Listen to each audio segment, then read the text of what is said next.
name is Andrea Michel Trejomena, and today I'm going to talk to you about the movie The Shining.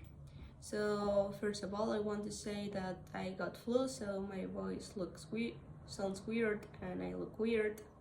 And I also want to say that I got a script on my screen, so sometimes I'm going to look at it. So okay, today I'm going to talk about one of the most iconic horror movies ever made, The Shining, directed by Stanley Kubrick in the 80s. But this just won't be like a simple review. I will analyze it from three different perspectives: thematic, genre, and formalist. So before starting the analysis, let's go to some basic information. First of all, I want to say when I choose this movie from the 100 movies of the list, I choose this one because I have already saw it like 2-3 years ago. Horror movies, and specifically psychological horror movies, are my favorite ones, and of course I have heard of The Shining because it's like very famous and popular. I understand the hype. So the first time I watched this movie, I had like high expectations, and I absolutely recommend this movie to the people that are a fan, like of the cinema in general. But if you are like a fan of horror movies, this one is really really good. So yeah, let's start. The Shining is a psychological horror film that produced by Warner Bros. His story follows Jack Torrance, who's played by Jack Nicholson, that in the movie is a writer who takes a job as a winter caretaker at a hotel called the Overlook Hotel. Because in winter it snows like a lot, and the weather is so bad that people can go to the hotel, so he's the caretaker. And he moves in with his wife, that is called Wendy, and their son Danny. And this boy has like a special ability called the Shining that allow him to see things that other people can't. And he also have like a voice in his head, and he talks with his finger, and he makes like a strange voice when he do it.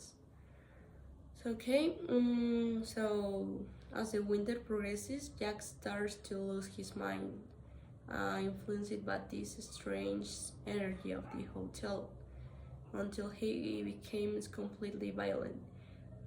We can see like his past in the movie, but they made like references to let us know that he was like violent before, but not the level that he became through the movie. So now let's start with the analysis. So the thematic perspective, one of the main themes in The Shining is the isolation. From the very beginning, we can see that Kubrick represents the Overlook, not just like a fancy hotel with beautiful structure and like really really big, but also like an isolated place. And this loneliness just doesn't affect the characters psychically, but also psychologically. Jax, for example, at the beginning of the movie, just is like a frustrated man that can be like a famous writer, because I think he's not really good at it. But through the movie, we can see that he slowly transforms to a very violent person and completely unstable. So here the director plays with the idea that the real horror doesn't need to be about monster, ghosts, I don't know, entities. The real horror comes from the human mind itself. And also at the same time the hotel feels like a prison, not just that you can leave the hotel. They are also like trapped in a cycle of violence that repeats over and over again. So talking about the genre, The Shining is considered a horror movie, but it doesn't follow like the traditional horror rule that a lot of movies have. For example, like most horror movies, it doesn't contain jump scares, and also the director tries to build the tension with long shots, uncomfortable silence, and a constant sense of danger. Because there's like this iconic scene that I also like a lot when Danny sits at his tricycle and he's playing in the hallways, and he's apparently alone, but you just because like the patterns of the hotel and the sound effects and the kind of shot that the director do, like the long shots, and then he like do shots that are closer to Danny. You can feel like that sense of danger, like he's been watched. And almost in most of horror movies, there's like a monster or like an entity, like a ghost, zombies. But in this movie, the monster is Jack itself, and the real danger is his madness. That I feel is more scary, because in real life, I don't think that's very probable to be like a zombie apocalypse or like Frankenstein comes to life or something like that. But the thing that's more scary that is that there are a lot of psycho people that just, I don't know, maybe you are on the street and just one people decide he wants to or they want to murder someone, and I don't know, I feel like that's more probable, so it doesn't scare me, but just because it's more probable. So yeah, I think that's very smart of him. And also the ending is kind of different, because mostly in the movies we can see like the good people defeat the villain, but also in this movie we can see a photo of Jack in the hotel from 1921.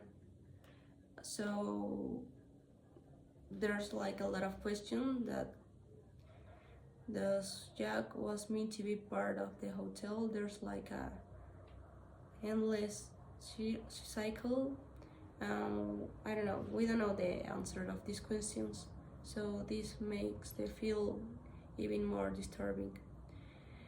And now let's talk about how Kubrick uses visual and sound to create fear. So first, the Overlook Hotel. I feel, and a lot of people think, that it's like a character itself, cause it have endless hallways, perfect symmetry in the shots, and also like a lot of geometric patterns on the carpets, and that creates like a strange sense of order, but also like of being watched, like claustrophobia and paranoia. And also the camera movements are key in this movie. He uses a lot the Steadicam to follow characters in log tracking shots. And also recently I saw a TikTok that say that Jack, the main character, like he breaks the theater wall, not like directly, but he do a lot, like looking at the camera for 1 second like that, yes, so you can feel like he's watching you. And also like I was saying, the Steadicam, he uses this method on the famous scene when Danny is riding his tricycle through the hallways and the camera follows him closely. We can also see like, well, he's a toddler, a little boy. So I think that like the angle of the camera shows how small he is, and yeah, the camera also feels like well, the camera is watching him closely, so it feels like a invisible presence that is floating and watching him. And also the editing is very unusual because we don't have like subtle transitions. There's no like, I don't know, a lot of movies made transitions and like we didn't even notice that transition. But in this movie there are like abrupt and unexpected cuts, and I think this make it feel more strange than it is. And we also doesn't have like a very clear representation of time. We also feel like kind of lost, just like as the characters feel. And also there's the sound effects. So instead of typical horror music or suspense, we hear like metallic noises, distant sounds, and sometimes there's a lot of silence. So this creates like a uncertain feeling just through the film. So in conclusion, The Shining is more than just like a horror movie. It's like a study of madness, isolation, and repetition of violence.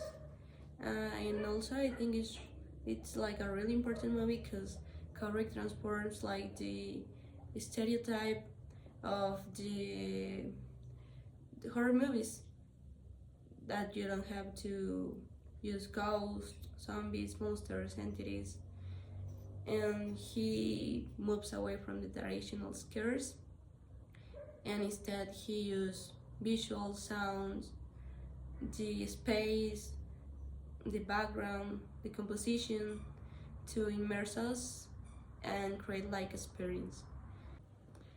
Since its release, The Shining has been analyzed in a lot of ways, even from psychological interpretations and a lot of conspiracy theories.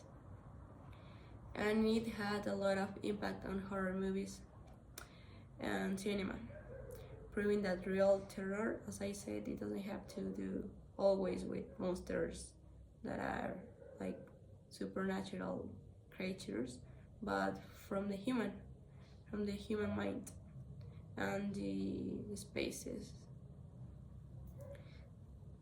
So thank you for watching this, teacher. Bye.